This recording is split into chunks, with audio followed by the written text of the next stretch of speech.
दोस्तों 2 जनवरी 2026 वेनेजुएला के राजधानी काराकास में सब कुछ सामान्य लग रहा था। देश के राष्ट्रपति निकोलस मादुरो और उनकी पत्नी सिलिया एंडेला अपने घर में सो रहे थे। किसी को अंदाजा नहीं था कि उसी रात एक ऐसी घटना होने वाली है जो पूरी दुनिया की राजनीति हिलाकर रख देगी। उसी समय अमेरिकी सेना के कुछ खास कमांडो हेलीकॉप्टर के जरिए चुपचाप काराकास में दाखिल होते हैं। यह ऑपरेशन इतना सीक्रेट था कि वेनेजुएला की सेना, पुलिस और इंटेलिजेंस एजेंसियों को कुछ भी पता नहीं चला। ना कोई फायरिंग और ना कोई हंगामा। कुछ ही मिनटों में राष्ट्रपति मादुरो और उनकी पत्नी को हिरासत में ले लिया जाता है।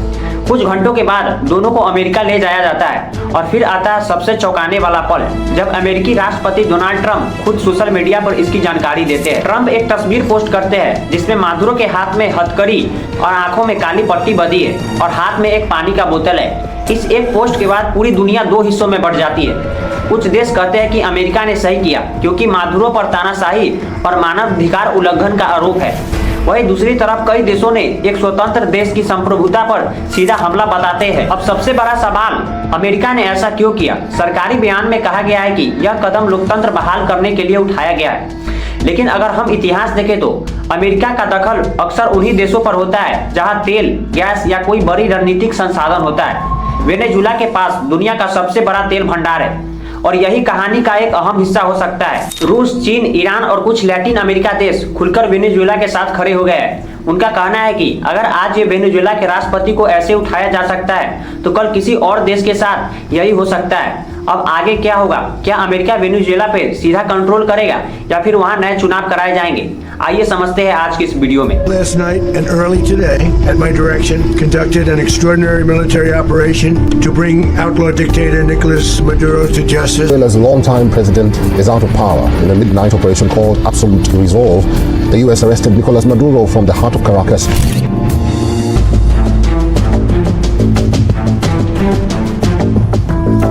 आइए सबसे पहले समझते हैं कि आखिर अमेरिका ने वेनेजुएला के राष्ट्रपति निकोलस मादुरो को कैसे उठा लिया और इसके पीछे क्या रणनीति थी। 3 जनवरी को अमेरिकी राष्ट्रपति डोनाल्ड ट्रंप ने social media platform truth social पे एक पोस्ट करके पूरी दुनिया को चौंका दिया।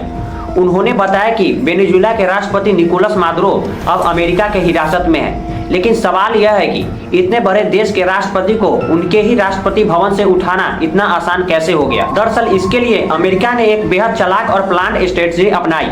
जब अमेरिका स्पेशल फोर्सेस चुपचाप वेनेजुएला के राजधानी काराकास में इंटर कर रही थी, उसी समय अमेरिका ने मिसाइल अटैक शुरू कर दिया। यह हमला सिर्फ काराकास तक सीमित नहीं था, बल्कि मिरांडा, अरागुआ और लाबेयारा जैसे शहरों को भी निशाना बनाया गया।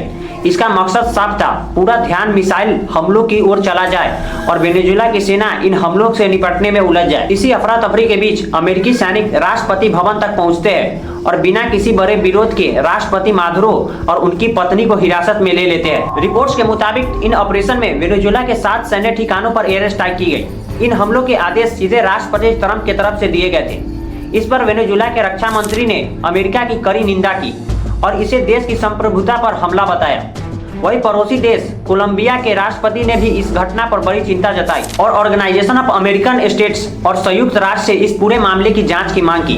कुल मिलाकर यह ऑपरेशन सिर्फ एक गिरफ्तारी नहीं था, बल्कि एक ऐसा कदम था जिसने अंतर्राष्ट्रीय राजनीति में नए सवाल खड़े कर गए। क्या कोई ताकतवर देश इस तरह का किसी दूसरे देश की राष्ट्रपति को उठा सकता है? अब इस पूरी घटना के बाद सबसे बड़ा सवाल यही उठता है कि आखिर अमेरिकी राष्ट्रपति डोनाल्ड ट्रंप ने वेनेजुएला पर हमला करवाया ही क्यों? क्या ट्रंप निजी तौर पर निकोलस मादुरो से नाराज थे या फिर अमेरिका को सच में वेनेजुएला से कोई बड़ा खतरा महसूस हो रहा था? अगर हम सीधे सीधे देखें तो यह सैन्य ताकत के मामले में वेनेजुएला अमेरिका के सामने कुछ भी नहीं है। अमेरिका दुनिया की सबसे बड़ी सैन्य शक्ति है, जबकि वेनेजुएला एक आर्थिक और राजनीतिक संकट से जूझ रहे देश है। ऐसे में सवाल और भी अहम हो जाता है कि फिर यह हमला क्यों किया गया? असल में इसके पीछे अमेरिका के 2 बड़े मकसद बताए जा रहे हैं। पहला कारण है वेनेजुएला के बढ़ते ड्रग कार्टेल्स। पिछले कई सालों से वेनेजुएला ड्रग तस्करी में एक बड़ा रूट बन चुका है। लैटिन अमेरिका के कई कार्टेल्स यहां से ड्रग्स को अमेरिका और दूसरे देशों तक पहुंचाते हैं। ट्रंप प्रशासन का दावा रहा है कि मादुरो सरकार इस कार्टेल्स पर लगाम लगाने में नाकाम रही है, बल्कि कुछ मामलों में उन्हें संरक्षण भी मिला है। ट्रंप खुद कई बार कह चुके हैं कि वे ड्रग माफिया के खिलाफ सख्त कदम उठाएंगे। दूसरा और शायद सबसे बड़ा कारण है सत्ता परिवर्तन। अमेरिका निकोलस मादुरो को एक तानाशाह मानता है। उस पर आरोप है कि उन्होंने चुनावों में धांधली की, विपक्ष को दबाया और लोकतांत्रिक संस्थाओं को कमजोर किया। इसी वजह से अमेरिका पिछले कई सालों के मादुरो को वेनेजुएला का वैध राष्ट्रपति मानने से इंकार करता रहा है। इसी रणनीति के तहत पिछले कुछ महीनों से अमेरिका ने वेनेजुएला के आसपास भारी सैन्य तैयारी शुरू कर दी थी। एक तरफ मिलिट्री बिल्डअप किया जा रहा था तो दूसरी तरफ अगस्त में ही ट्रंप ने चुपचाप लैटिन अमेरिका के ड्रग कार्टेल्स के खिलाफ सैन्य कार्रवाई की अनुमति दे दी। इसके बाद अमेरिका से जुड़े ठिकानों और लोगों पर कई ऑपरेशन शुरू हुए। रिपोर्ट्स के मुताबिक अब तक करीब 35 घातक हमले किए गए हैं, जिसमें ड्रग तस्करी से जुड़ी नावों को निशाना बनाया गया है और 100 से ज्यादा लोग की मौत हो गई है। 2 जनवरी को जब अमेरिका ने सीधे वेनेजुएला पे हमला किया तब एक नई बहस खड़ी हो गई। कई कानूनी और सैन्य विशेषज्ञों ने सवाल उठाया कि क्या ट्रंप को ऐसा करने का अधिकार था, क्योंकि ना तो अमेरिकी कांग्रेस से इसकी मंजूरी ली गई थी और ना ही वेनेजुएला के खिलाफ आधिकारिक तौर पर युद्ध की घोषणा हुई थी। रिपोर्ट्स के मुताबिक इस मिशन में करीब 15,000 अमेरिकी सैनिक वेनेजुएला और उसके आसपास के इलाकों में तैनात थे। इसके अलावा कैरिबियाई क्षेत्रों में स्पेशल ऑपरेशन वाले विमान तैनात किए गए थे। नवंबर में एक पूरा एयरक्राफ्ट कैरियर स्ट्राइक ग्रुप भी वहां भेजा गया, जिसमें यूएसएस जेरार्ड और फोर्ट जैसे अत्याधुनिक युद्धपोत शामिल थे, जो वेनेजुएला के तट से सिर्फ 100 समुद्री मील दूर थे। वैसे भी अमेरिका और वेनेजुएला के बीच की दूरी करीब 2500 किलोमीटर ही है, यानी सैन्य कार्रवाई के लिहाज से यह कोई बड़ी बाधा नहीं थी। कुल मिलाकर यह हमला सिर्फ एक सैन्य ऑपरेशन नहीं था, बल्कि अमेरिका की उस पुरानी नीति का हिस्सा था जिसमें वह वेनेजुएला में सत्ता परिवर्तन और अपने रणनीतिक हितों की सुरक्षित करना चाहता है। अब इस पूरे हमले के बाद हर किसी के मन में एक सवाल उठता है, आखिर अमेरिका और वेनेजुएला के रिश्ते इतने खराब क्यों हो गए? क्या यह कोई नई दुश्मनी है या इसके पीछे लंबा इतिहास छिपा हुआ है? सच बात यह है कि अमेरिका और वेनेजुएला के बीच तनाव कोई नई बात नहीं है, लेकिन इस तनाव को समझने के लिए हमें सबसे पहले वेनेजुएला के उस संसाधन को समझना होगा जिस पर पूरी दुनिया की नजर रहती है। वेनेजुएला के पास दुनिया का सबसे बड़ा कच्चा तेल का भंडार है। इसी वजह से उसे कभी लैटिन अमेरिका का सऊदी अरब कहा जाता था, लेकिन आज हालत ऐसे है कि इस तेल संपन्न देश से करीब 80 लाख से ज्यादा लोग देश छोड़कर जा चुके हैं। यह बात सुनकर हैरानी होती है कि जहाँ इतना तेल हो वहाँ लोग गरीब कैसे हो सकते हैं और पलायन कर रहे हैं। लेकिन यह संकट एक दिन में पैदा नहीं हुई। इसकी कहानी शुरू होती है 1980 की दशक से, जब अंतर्राष्ट्रीय बाजार में तेल की कीमत अचानक गिर गई।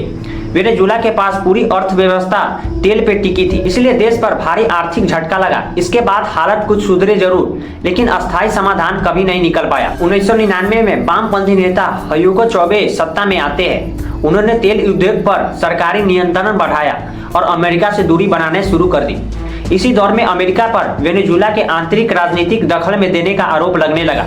2013 में ह्यूगो चौवेज की मौत हो जाती है और बाद में सत्ता निकोलस मादुरो के हाथ चली जाती है, जो कभी बस ड्राइवर हुआ करते थे। 2018 के राष्ट्रपति चुनावों में मादुरो पर बड़ा पैमाने पर धांधली के आरोप लगे। अमेरिका समेत 50 से ज्यादा देशों ने इन चुनावों को मान्यता देने से इनकार कर दिया, लेकिन इसके बावजूद देश में सत्ता मादुरो के हाथ में ही रही। यहीं से वेनेजुएला की तानाशाही के आरोप और भी मजबूत होने लगे। विपक्ष को दबाया जाने लगा, विरोध प्रदर्शन को कुचला गया और लोकतांत्रिक संस्थाओं पर सवाल उठने लगे। इसके बावजूद मादुरो ने 2024 में भी इसी तरह से चुनाव जीतकर सत्ता पर कब्जा बनाए रखा।